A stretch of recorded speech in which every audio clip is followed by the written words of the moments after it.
April 13, 2021. $3.6 billion vanished. Not from a bank vault, not from a government treasury, from the digital wallets of 69,000 people across 165 countries. Their life savings erased in a single keystroke. The perpetrators? Two brothers, one 21 years old, the other just 18. And the crime scene? A sleek office in Johannesburg's wealthiest district. This is the story of Africrypt, the crypto exchange that was too good to be true, and the disappearance that shook the financial world. Sandton, Johannesburg's Manhattan. Glass towers, luxury cars, wealth on display.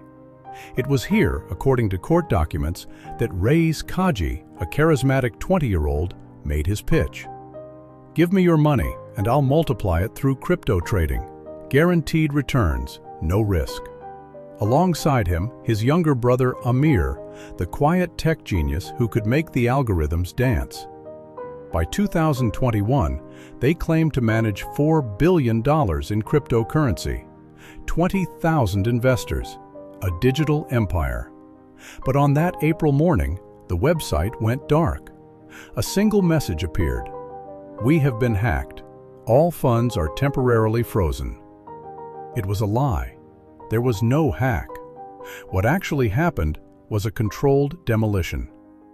For weeks, investigations by Hanekom attorneys would later reveal the Kaji brothers had been quietly moving investor funds through cryptocurrency mixers, digital laundering tools that obscure transaction trails.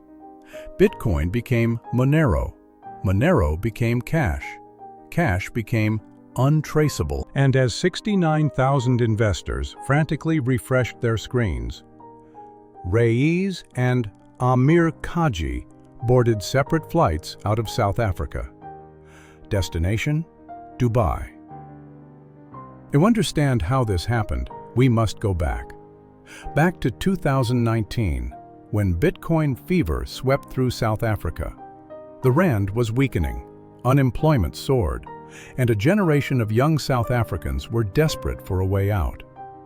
Reyes Kaji saw the opportunity. His pitch was irresistible, his website polished, his testimonials glowing. Within 18 months, they had 20,000 investors. But behind the sleek marketing and blockchain buzzwords, the brothers were building a trap. According to credible investigations, Africrypt was founded in 2019 by Reyes Kaji, then aged 20, and his brother Amir, just 17 at the time. They marketed themselves as crypto prodigies. Their pitch? Returns of up to 10% per month, enabled by what they called proprietary trading algorithms. Reports indicate they launched during the COVID-19 pandemic. Perfect timing. Middle-class South Africans working from home watched market volatility explode. GameStop trading made headlines. Crypto prices soared. The Kaji brothers' youth and apparent expertise lent them credibility. Their social media flaunted designer clothes and international travel. But forensic blockchain analysts would later discover no trading ever occurred. Instead, the Kaji brothers used a tactic as old as fraud itself: robbing Peter to pay Paul. It was a Ponzi scheme, dressed in the language of innovation. New investor deposits funded the returns paid to earlier investors. And the brothers were meticulous. They hired professional marketers, ran Facebook campaigns, hosted webinars where Reyes, always in a tailored suit, always smiling, explained proprietary algorithms that didn't exist. According to reports, they even registered with South Africa's Financial Sector Conduct Authority, giving investors a false sense of legitimacy. But beneath the surface, the walls were already cracking. By early 2021, cracks became fissures. Investors began reporting withdrawal delays. Requests that once processed in hours now took weeks. Customer service stopped responding. On online forums, panic spread.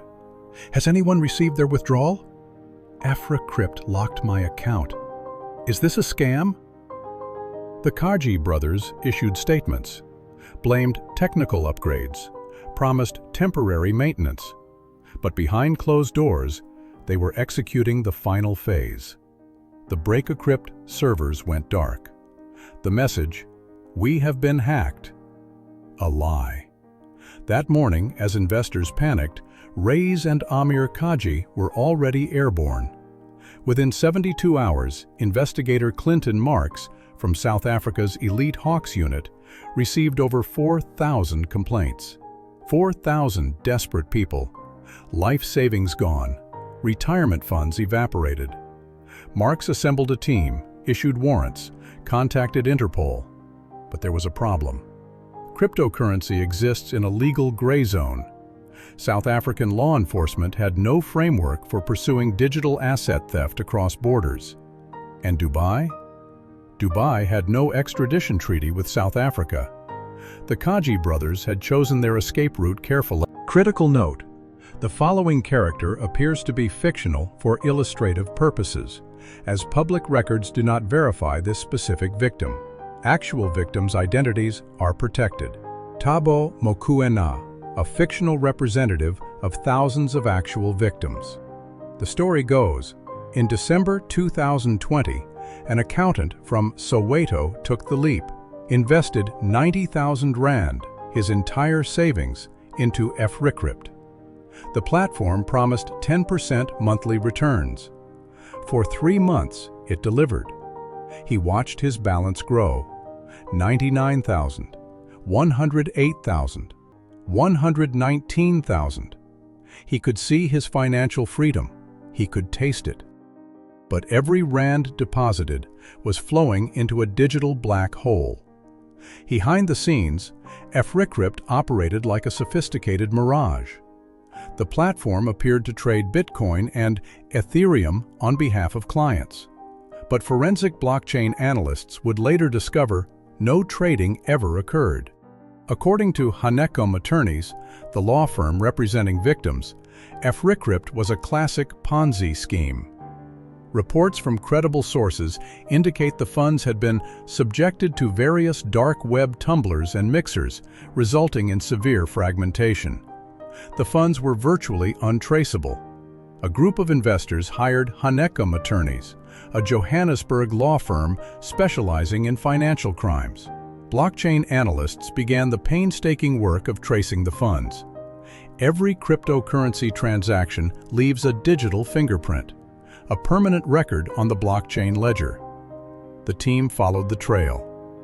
Bitcoin wallets registered to Africrypt transferred to mixing services like Wasabi Wallet and Tornado Cash. From there, converted to privacy coins, Monero, Zcash, designed to be untraceable. And finally, withdrawn through peer-to-peer exchanges in Dubai, Tanzania, and undisclosed locations. The investigators uncovered something shocking. The Kaji brothers had been planning this for 18 months. This wasn't a hack. This wasn't panic. This was premeditated theft on a scale South Africa had never seen. The pattern scandal revealed something bigger than two brothers and stolen fortune. It exposed South Africa's crypto Wild West. No regulatory oversight, no mandatory audits for exchanges, no insurance for investor funds, no consequences for fraud. According to reports, Africrypt was not the first time the Kaji brothers' businesses had fallen prey to alleged hacking incidents. Back in 2019, Recreate Wealth, a company run by the Kajis and incorporated in Hong Kong, informed investors that some cryptocurrency was stolen during a Binance hack. It remains unclear whether investors were ever reimbursed. They registered Africrypt the same year. And Africrypt wasn't South Africa's only crypto disaster. In 2020, another company, Mirror Trading International, or MTI, collapsed in what was reported as a $1.2 billion scam. MTI targeted victims across the world, not just South Africans. By comparison, when FTX, the world's second-largest crypto exchange, collapsed in 2022, U.S. authorities arrested founder Sam Bankman-Fried within weeks. He now faces 115 years in prison. But the Kaji brothers? Still free, still missing, still in possession of $3.6 billion. According to a July 2021 statement by South Africa's Financial Sector Conduct Authority, the FSCA, investor losses were estimated at just more than 200 million rand. The FSCA noted that the company appeared to have solicited funds from several hundred individuals. But the authority admitted cryptocurrency was not considered a financial product under South African law. They couldn't launch a formal investigation. The matter was referred to the Hawks, a unit within the National Police Force that investigates organized crime and corruption. But the Hawks faced the same problem: no legal framework for cross-border digital asset theft, the unraveling and international pursuit. September 2021. Tanzanian authorities arrested a man attempting to liquidate $2 million in Bitcoin at a Dar es Salaam exchange. His name? Fizil Kaji, the brother's cousin. Under interrogation, Fizil provided access codes, wallet addresses, names. For the first time, investigators had direct evidence. But Fizil claimed the brothers told him they were protecting client assets from a real hack. Convenient, too convenient, proving intent that the brothers' plan to steal from day one would require something investigators didn't have: the brothers themselves. They were Interpol. Clinton Marks requested financial surveillance, credit card usage, property records, immigration stamps. According to forensic investigations reviewed by credible journalists, both Reis and Amir Kaji used Vanuatu issued passports during their post-exit international travel. Forensic records show the brothers traveled to the UK, then Dubai, Turkey, and Zurich, in that order. Travel records indicate Reis purchased Vanuatu citizenship for about $131,000 in October 2020. 3 months later, Amir made a similar purchase. They were staying mobile, avoiding long stays in any jurisdiction that might honor extradition. They then, in late 2021, a breakthrough. Swiss authorities arrested one of the brothers in Zurich while attempting to access safety deposit boxes containing hardware wallets. According to the Office of the Chief Public Prosecutor in Zurich, criminal proceedings against both brothers are continuing on suspicion of money laundering. One brother, Amir, was arrested in Zurich in November 2021 and later released on bail of approximately 300,000 Swiss francs. Forensic records verified by credible journalists show that Amir Kaji was subsequently placed under supervised release at a hotel in Zurich. His bail conditions required him to surrender his passport and remain in Switzerland. He fought these conditions all the way to Switzerland's Federal Supreme Court. His appeals were dismissed. But here's where it gets shocking. Forensic records show that Amir Kaji obtained a second Vanuatu passport in March 2022, while under a Swiss travel ban imposed in May 2021. This second passport, issued under the name Amir J. Kaji, was acquired through a Dubai-based intermediary.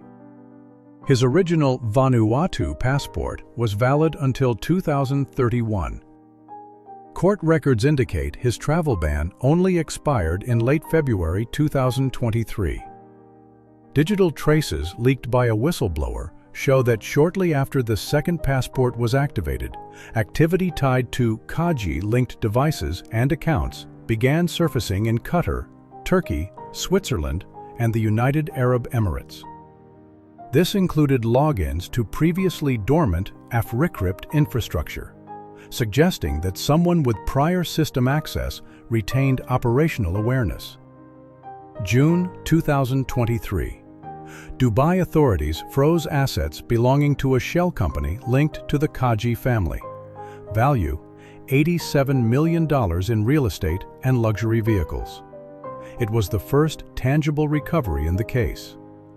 But $87 million against $3.6 billion? Less than 3%. Honeycomb attorneys filed a motion to repatriate the assets for victim compensation. The legal battle continues. As of 2024, not a single victim has received a cent in restitution. But then, something strange happened. In November 2021, a mysterious Dubai-based firm called Pantheon Project Management stepped forward. Just before the Kaji brothers were due to testify in front of liquidators in a virtual hearing, Pantheon offered to pay back investors. The hearing was indefinitely suspended. According to private investigator Sean Pierce, who represents around 35 investors, some Africrypt contributors received refunds from this surprise benefactor. As many as 95% of users who lost funds reportedly accepted Pantheon's terms.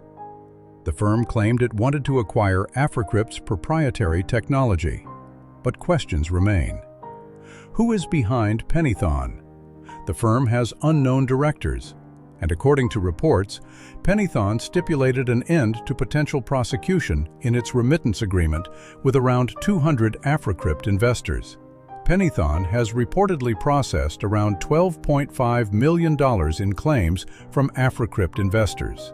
But private investigator Sean Pierce remains determined. "We are pushing for the brothers to be charged for fraud, theft, and possibly money laundering," Pierce told reporters. They stated that they were hacked, and we have proof that they were not.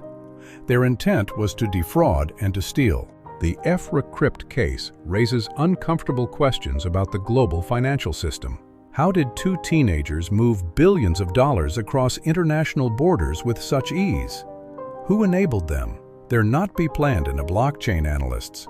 The Mixers, Dubai, a jurisdiction known for its lax financial oversight and no extradition treaty with South Africa.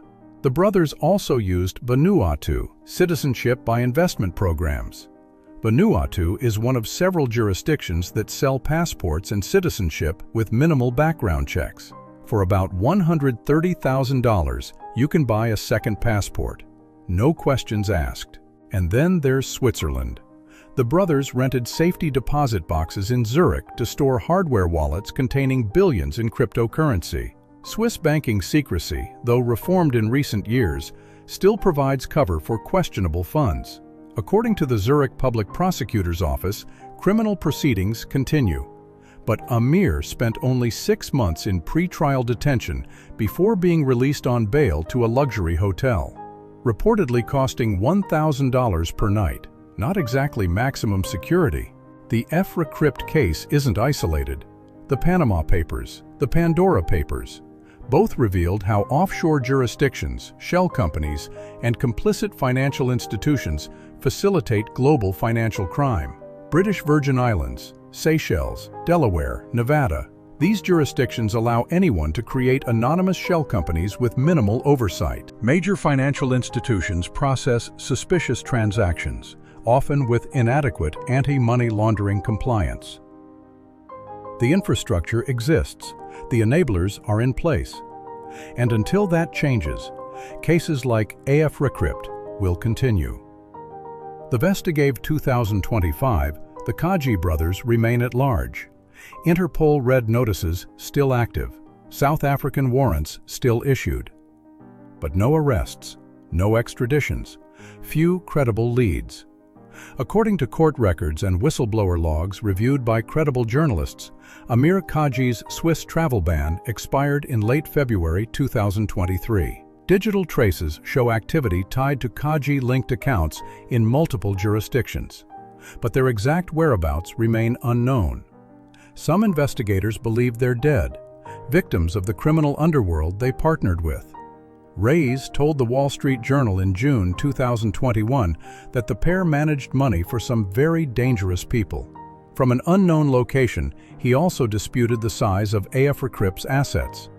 They claimed Africrypt controlled just $200 million, far below the $3.6 billion figure cited in media reports. Convenient revisionism. And blockchain analysts? They watch the wallets. According to some reports, substantial funds linked to Africrypt addresses haven't moved since mid-2021. Are they waiting? Letting years pass until investigators move on? Until the case goes cold? Or can they never access the funds because they're dead? somewhere tonight, Raiz and Amir. Kaji may be sleeping soundly, in a penthouse, or a bunker, or a grave. But the thousands who trusted them, they're still waiting, still hoping, still dreaming of a day when justice, however delayed, finally arrives. The risk story is just getting deeper. If this shocks you, hit subscribe and tell us in the comments where you're watching from.